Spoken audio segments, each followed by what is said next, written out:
The WNBA trade deadline has passed, and every day we are a day closer to the WNBA offseason. So, on today's show, we are going to rank WNBA teams' future by combining young cores, front office strengths, draft assets, as well as like the desirable destinations with practice facilities and the different resources that teams have. So, Locked On Women's Basketball starts right now.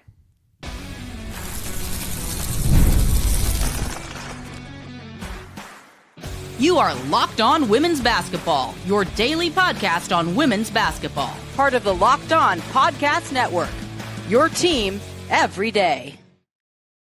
Welcome. You are Locked On Women's Basketball. Thanks for making us your first listen every day. We are free and available wherever you listen to podcasts and on YouTube. Today's show is brought to you by FanDuel. Right now, new customers can get $150 in bonus bets when your first $5 bet wins.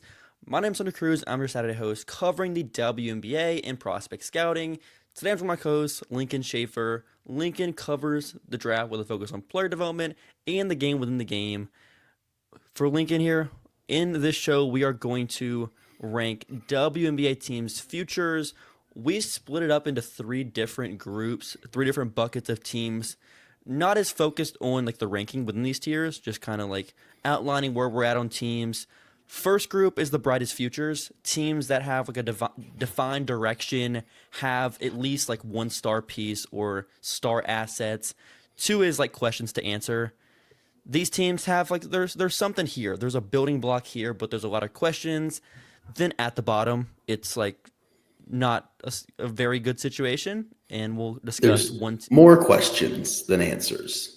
Yeah, that is true. There's a lot of questions. So we'll finish that off in segment 3. Lincoln, to start, we both have one team above them all in their own tier. So we have 4 tiers technically, but a tier above the rest is the Minnesota Lynx. Why is Minnesota number 1 in this tier by themselves for you? They have a superstar in the middle of her prime in Nafisa Collier. They have shown consistent ability to win on the margins and to acquire more talent, retool around different cores, and build really strong complementary pieces. And Nafisa Collier has shown no signs of slowing down. She's from the 2019 draft class, so that means she's 28 now, I believe. And they also have one of the best assets in the league right now, which is the first-round pick that belongs to the Chicago Sky. Could be number 1, could be a top 4 pick in this upcoming draft. And they just have so much solid, so many solid building blocks around a superstar. Maybe the best player in the world. Yes, and one thing like with that draft pick, so I went back recently and I went through the 2 best teams in every single season since the lottery was created in 2002. Over this period, there has been only, I believe it's 2 times, has one of the top 2 seeds ended up in the lottery. So having any chance to land the number 1 pick. Those times was 2016 with Los Angeles. That was whenever they would trade this pick with Jonquel Jones. Then there was also 2011 in Minnesota. It was number 3. They had the second best odds. So if Minnesota drafts number 1 this year, they would be the best team of all time to pick number 1. And they're also just one of the best teams in WNBA history, period, right now. Right. They're so good. And Nafisa Collier is playing at an all-time level. And if you can add somebody like Olivia Miles or Lauren Betts to that foundation. Awa Pham. Flau'jae Johnson. There's so much talent that they have. And add like a blue-chip young prospect to that would be so sick. And the other thing with this is with so many players being a free agent, I don't see the point of them even trading the pick. Yeah, just keep the pick and get a top 3 pick. Trading. Like, there's nobody you could probably trade the pick for, unless it's like a rookie scale player that's like the best player I could think of, which there's like a no chance it would happen, but like Ryan Howard. But like I don't think that's ever gonna happen. That would be crazy. That would be like a sick player. Yeah. Which like, but if it's like you're not going to give up Ryan Howard, if they don't give her up, like I doubt they would do that. So it's like you just keep the pick because that's just very unrealistic. Yeah. Who is your next team that you would have in this group? I think my next team has to be Indiana because they Right, same have for me. back-to-back number one picks that have both played like first-team All-W players at some point in the last 2 years. They have beautiful new facility out at Gainbridge Fieldhouse and a proven coach and a whole lot of talent. If you have two superstars, you're in a great place. Yeah, no notes there. Indiana's in a great spot. Next team I would have is Seattle. I'm very high on Seattle. Interesting. The reason I am very high on Seattle is I think Gabby Williams like wants to play there. She's Yeah. shown it. So even though she is a free agent, I don't see her leaving Seattle. So you have Gabby. AZ's only 25. Gabby's like what, 27? Like she's not 27, 28. 26th birthday, so 28. She's around the same age as Fee. Yeah. So you have those three pieces there. Jordan Horston, you have Dominic Malunga, and you could possibly have a top 3 pick in this next draft. That's Probably true. not. It might be a number 8. They could end up being that with how LA's played, but I like their future. I think they've got Yeah. some pieces there. Yeah, they're a little bit lower for me, just because their core starting five has like 4 players over 30 now, and they're gonna have to find a way to retool and find something new to build around. Something that I've written down that I think could be a question that they look at is what kind of return could you get for trading Ezzy Maglugor? Not like I know everyone's a free agent, but if that's part of your long-term future and she's just getting her minutes taken by Dom already, that's something that they could be looking at. Yeah. My Who's next next for you? team, I think I'm going to go with Golden State. Yep. I really like what they've done with their front office. They've shown that they can find talent where in that zone where teams aren't looking as hard.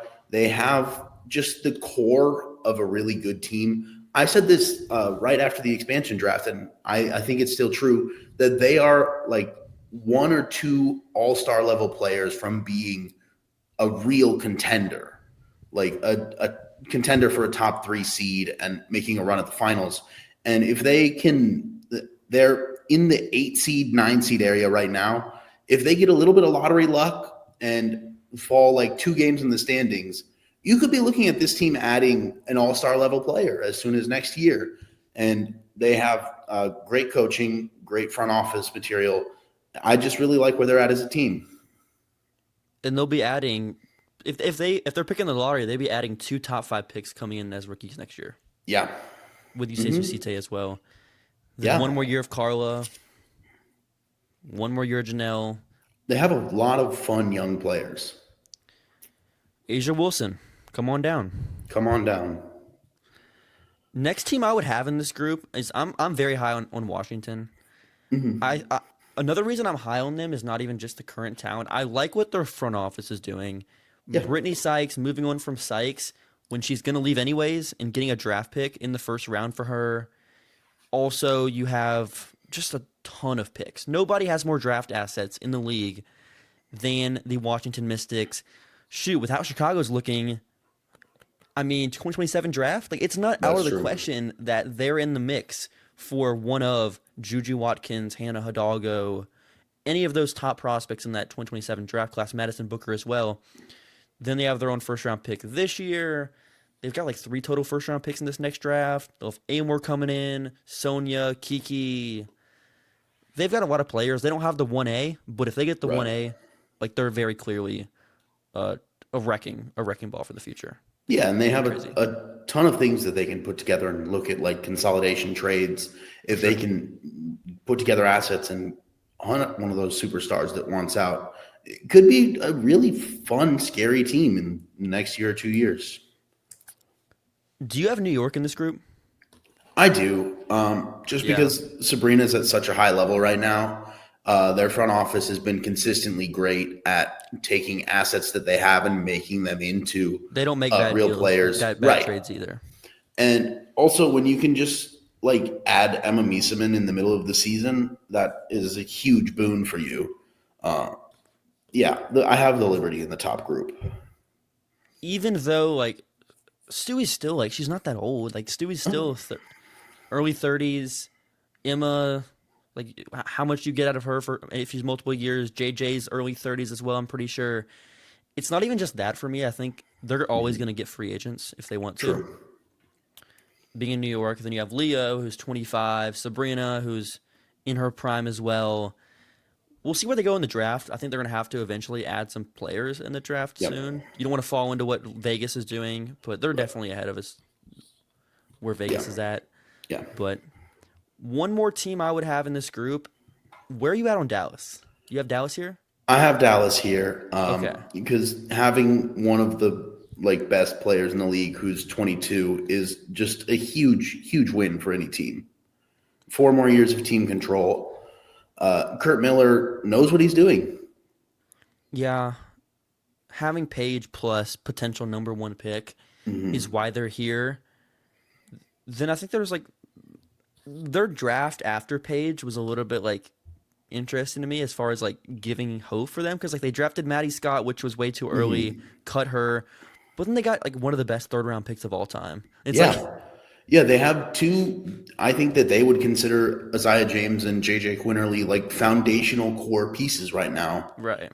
Luisa Geiselsoder and Lee Yeru, both young, talented bigs that are playing really well for them and just doing things. So they have a whole bunch of talent that's under 25. I think I was looking 7, including Yeru and Geiselsoder, 9 of their players are under 26. It's just Maisha Hines-Allen that's old right now in their rotation. And she's what, 30? 29? Yeah. She's not. I don't know if they haven't even any players in their 30s. They're such a young team, and they have so much interesting They have so many interesting bets going right now. Right. So let's get to our first break. Then we'll come back and talk about the teams in that middle range entering kind of the future period of the W. If you're running a business, you know that every missed call is money left on the table. Thinking about the one time that you had an urgent need, maybe for a plumber or a service provider. If the first person didn't answer, did you wait? Probably not. You moved on. That's why you need OpenPhone. OpenPhone is the #1 business phone system built to streamline and scale your customer communications, all from an app on your phone or your computer. OpenPhone is offering our listeners 20% off your first 6 months at openphone.com/lockedonnba. And their AI agent handles after-hour calls, answers common questions, and captures leads so you never miss a customer. For this code, it's openphone.com/lockedonnba. And if you have existing numbers with another service, OpenPhone will port them over at no extra charge. OpenPhone, no missed calls, no missed customers. Okay, to kick off segment 2, with these teams in the middle, not necessarily in a bad spot, but there's some more questions with these groups. Who's your first team, Lincoln?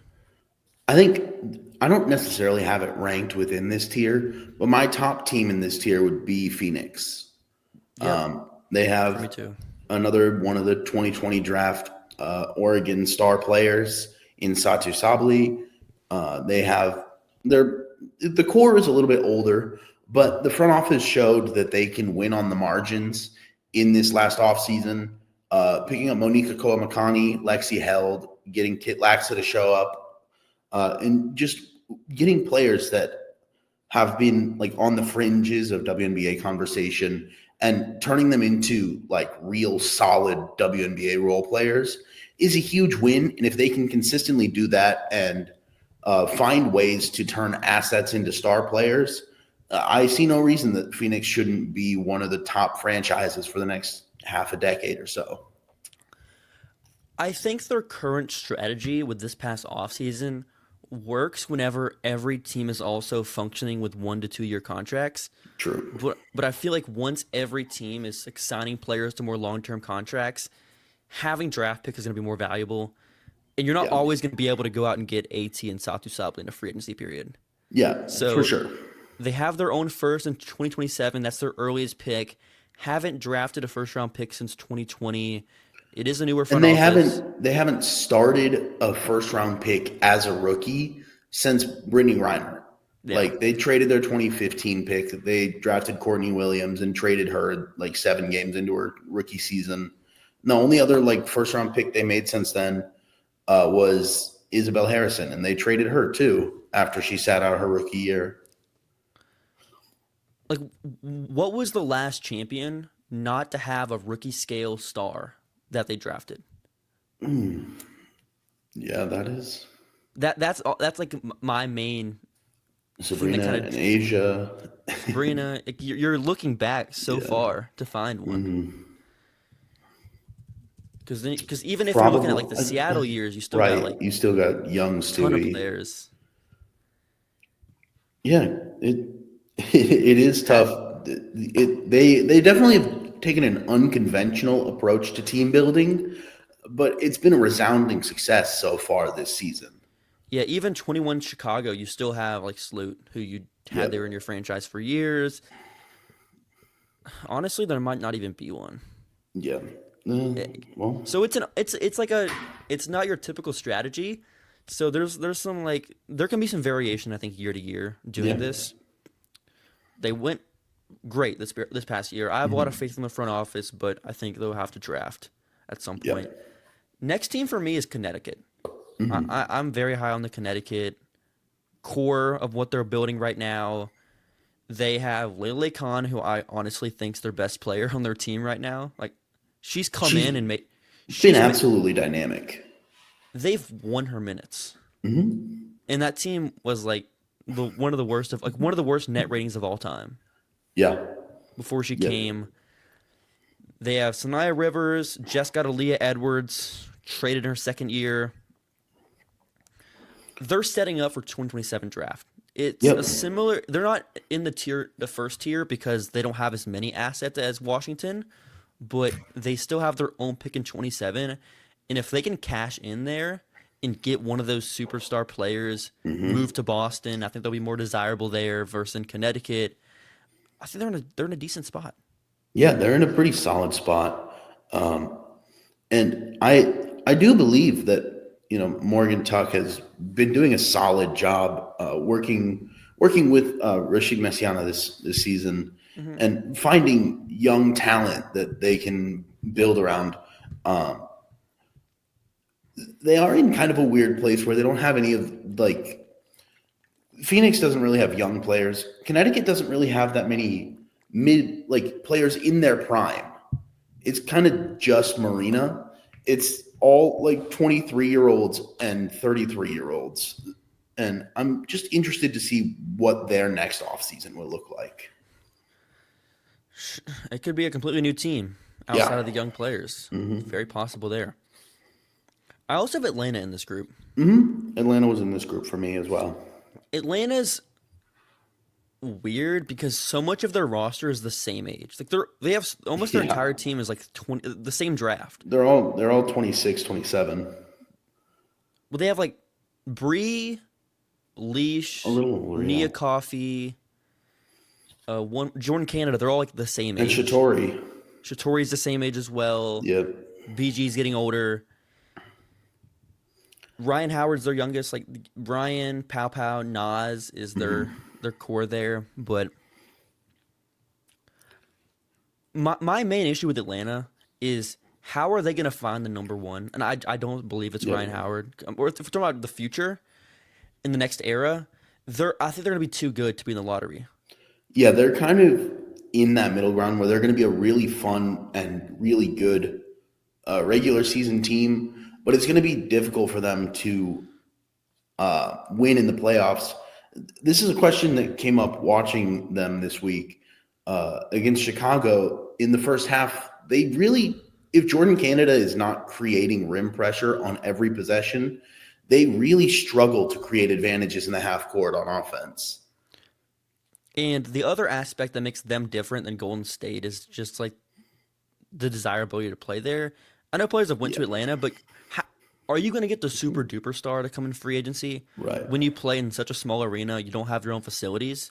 Like, yes, they're an Asia Wilson away from being a contender. Like they're that away. like most teams would be, Right. but I don't see her going there. Like I just don't see that as a possibility. Yeah. And there's not really another level for them to get to either, because this is the best Alicia Gray season we've ever seen. Yeah. There's not really another level for Bree Jones to get to.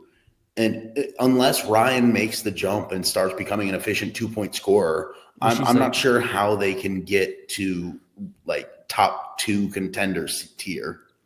And I don't think players like usually like do that if it's 4 years in. Yeah. The leap that she would have to make to get to that level, but they're still going to be like year over year. Like they could make a finals 1 year, just like they for go on a sure. run. This is kind of where the Atlanta franchise has been the entirety of Angel McCaughtry's career. It's what Atlanta sports are about. You're supposed make to a couple live in the middle. weird finals runs, but also just kind of win like 19 to 25 games a season and be the 4 seed every year and see what happens. So let's get to our final break, finish up with the rest of this second group, and then we'll talk about one more team at the bottom.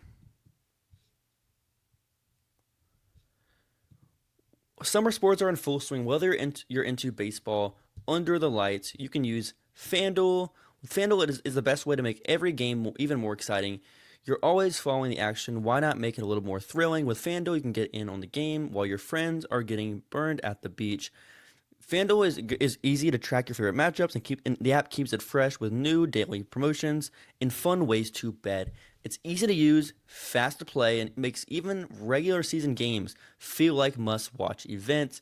New to FanDuel, new customers can bet just $5 and get $150 in bonus bets if your first $5 bet wins. Open the FanDuel app today or visit FanDuel.com to get started. Okay. Lincoln, who are the other teams you have in this group? I think we've talked about all the teams that I have in the middle section. You don't have LA in the middle section? They're at the top of my next tier. It's hard to put them really low because they have so many fun, interesting, talented young players, and they've kind of gotten to another level since Cam Brink came back from her injury. But I just don't see a path for them, really. Yeah. I would still probably keep them in that group. It's fair. Yeah, they're kind of on the fringe for me. Their thing is going to be like finding that next star after Kelsey Plum to lead the way. Can Rakia be like an elite, efficient scorer at some point? Depends. It's everything. I think the young talent in LA is very context dependent. I also don't have a lot of faith in their front office as well. Which it's an interesting move to. They had an opportunity to just draft Dominique Malonga and run with the team that they had, and they chose to trade that for a all-W player in Kelsey Plum, who's very talented and very good. But I don't think that this is the season that they were looking for from, specifically De'Erica Hamby. Azrae Stevens is playing the best she's ever played. Kelsey Plum is playing at an all-W level, and they're still battling for the 8 seed. It's so weird that they have a lot of their players are playing so well, but like in collection, it just is okay. Yeah, they feel like they should be better, and there's just not been a sort of synergy in especially their half court offense where they have all of these talented players, but they don't feel like they're working together and meshing on the offensive end. It's just turning into a whole bunch of play finishers, and they don't really have as much initiation. Let's go to the bottom now. Yep. I have 2 teams in this group. Yep. You have 3. Who's the first one you have? It's Vegas, because if for any reason Asia Wilson is not playing basketball for the Las Vegas Aces anytime in the next 2 years, they are in such deep trouble. Like they're also in the battle for the 8 seed with arguably the best player in the world. That They should don't not happen. they don't have a first round pick until Sarah Strong's draft eligible. That that is not what you're looking for. They They also just traded they a also don't have many picks. Like, yeah. yeah, they've traded so many picks to build out a thoroughly mediocre roster. They have like 1.5 playable bench players. They have been struggling to find a big to pair with Asia Wilson since they signed Liz Cambage, and it's Jackie Young has not been the same level of player this year. Chelsea Gray has clearly lost a step, and it's just looking bleak for the Aces moving forward. They're gonna have to just keep trying to like win in free agency, but they do it at a worse level than Phoenix. Like they don't use the margins at all. They don't international scout. They They don't picked do up any of Kirsten that. Bell's option. Like That's Kirsten what, Bell played 17 minutes, and they picked up she her option. starts. And yeah, now she's starting. The Jewel Lloyd for Kelsey Plum swap looks like a clear loss for Vegas of all three teams involved. And like they've found some things that work with Melissa Smith and with Jewel Lloyd coming off the bench now, but it's such a thin margin. You know it's bad when you're having to start a player you would have cut if you could. Yeah, and they gave a lot of money to Kia Stokes. She's coming off the bench now. They spent a lot of time internally like praising their 2024 draft where they got two of the best players in the draft in the second round in Deasia Fair and Liz Kitley, and they played like a combined total of 27 minutes for the Aces, and both got cut after playing less than 15 games. Yeah, and They're in such a weird spot. Becky was calling Liz Kitley a lottery talent just to cut her midseason. There were articles written before this season about how Liz Kitley could swing the title race, and then she got cut in July. That's unfortunate. Lastly, though, I think this team's like maybe in their own tier. There's definitely an argument for that. Chicago Sky, they do have Angel Reese, who's flashing like potential all WNBA play when she's been healthy on the court this year. The first worry is the front office and just losing. They don't have any picks. They have the pick they have the Connecticut pick this year, so they'll have a lottery pick, which I guess is helpful. But they've either won a trade by a lot or they've either lost a trade by a lot. It's like, and that's what you don't want your front office to do. You don't want to be like a swinging for the fences or like you're just like you can't have your your GM cannot be Joey Gallo. Your GM can't be Joey Gallo. The best GMs are the ones that don't have a lot of these misses and trades. Yeah. Like You even need like some consistency. there's no level of consistency here. Nobody likes trading swap rights to first round picks like Chicago does. And my issue here is, you know, sometimes you look back at like redrafting and you're like, they could have done this, they could have done that. But at the time, it was like, that's not what anybody was thinking. Yeah. There were so many fans that were like distraught with what they were doing in the draft. Like what? They took Haley Van Lith ahead of Tahina Paopao and Isaiah James. They could have. There were multiple guards on the board that were reasonable options for them that they decided to not draft, and now Haley Van Lith can't get minutes over Rachel Banham And Sevuzen. Yeah, it's rough. And I guess what they want to do is please Angel. It seems like something to do with like connection there at some level, but it's like you got to draft better. And Aisha Sivko could be cool, but there's not a lot of ceiling there. She's a nice complementary piece. She kind of slots into the Beck Allen role as your backup four. And if they would have drafted better, let's say they take Isaiah, they take Tahina at 16 instead of Maddie Westbell, then Aisha Coulibaly is like, what are they doing there? Let's say they take like even like Ray Marshall. They could have taken JJQ. They could have taken Lucy Olsen. They could have taken any of those players. Let's say they do that that. would extremely help their team right now. They would be in. If they would have done that and drafted better, I would have probably had them a tier higher. Yeah. But the Citron trade as well is like disastrous for a 1-year contract, a rental for a player Where for the same Sonia, level player. yeah, Sonia might already be better than Yeah. Ariel Atkins. It's bad when you've like already lost that deal. Yeah. Obviously, everything is still in flux. The 2026 offseason is going to be probably chaotic.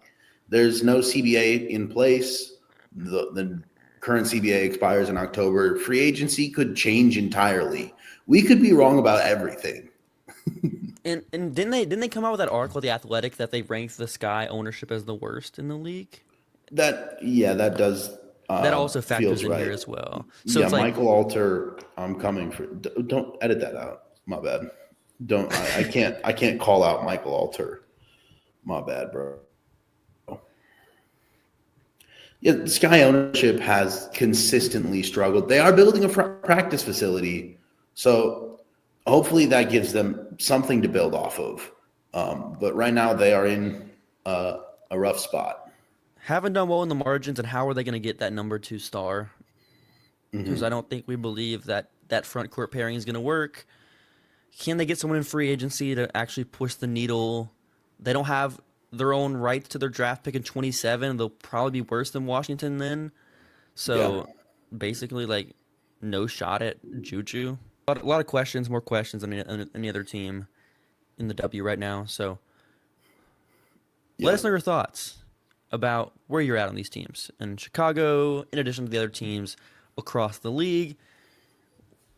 Make sure for your second listen, checked out Locked On NBA, where there is no offseason. Doug, Matt, and Hayes keep you up to date on contract negotiations, rumors, and everything you need to be informed on as an NBA fan. Find Locked On NBA on YouTube or wherever you listen to podcasts. Part of the Locked On Podcast Network, your team every day. Have a great rest of your weekend, everyone.